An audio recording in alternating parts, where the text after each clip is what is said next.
everybody, it's Charlotte with the Wooden Wick Co.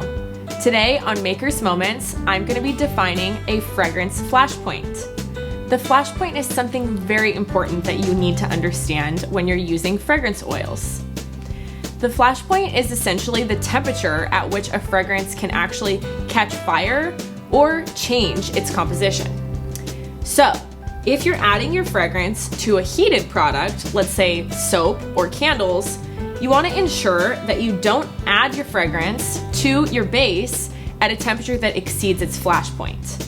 When that happens, you can burn off some of the lower weight molecules in your fragrance oil and actually change the balance of your top, mid, and base notes.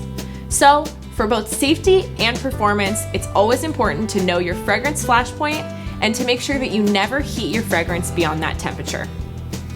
Thanks so much for watching, and be sure to subscribe to our channel for all the latest Makers tips and tricks. Happy making!